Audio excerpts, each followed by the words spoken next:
Hello everyone, আজ না অনেক দিন পরে এই ট্রেন্ডিং ভিডিওটা করব। অনেক দিন থেকে ভাবছিলাম শ্যুট করব তো হচ্ছে না। আর এদিকে দিদিভাই বাড়িতে এসেছে, তাই ভাবলাম যে আজকে ভিডিওটা করাই যাক। দুজনে একদম রেডি সেডি হয়ে নিব এখন। আর এদিকে এই বোতলটা কিন্তু ফুটা করেছি, কিন্তু এই বোতলটাতে হয়নি।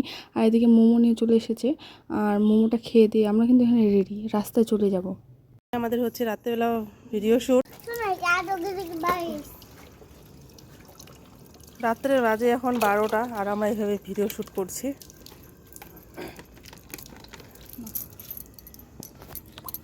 কেমন করে ঘুরলা রে? ক্যামেরাম্যান দেখো মানুষটা ভিজে কি অবস্থা একটা শট নেওয়ার জন্য। যেহেতু ট্রেন্ডিংয়ে চলছে তো করতে তো হবেই। একটা ভিডিও শ্যুট করার জন্য আমি কিন্তু প্রায় ভিজেই গেছি। একটা ভিডিও করার জন্য যে এতটা পরিমাণে খাটতে হয় একটা ভিডিওর পিছনে, ধারণার বাইরে। যাই হোক, এখানে ভিডিও করে নিয়েছি। একটা ভিডিও আমরা 2-3 বার করেছি যে ভালো হওয়ার আশায়। আর এদিকে দেখো রাস্তাঘাটে কিন্তু একজনও নেই, কিন্তু আমরাই 4জন ভূতের মতন আছি। আর আমাদের সাথে আমাদের ভাগ্নিও আছে, ও নাকি ভিডিও করবে, সেই জন্য ঘুমায়নি। Bye bye. ভিডিওটা যদি ভালো লেগে থাকে লাইক কমেন্ট শেয়ার সাবস্ক্রাইব করে দিও।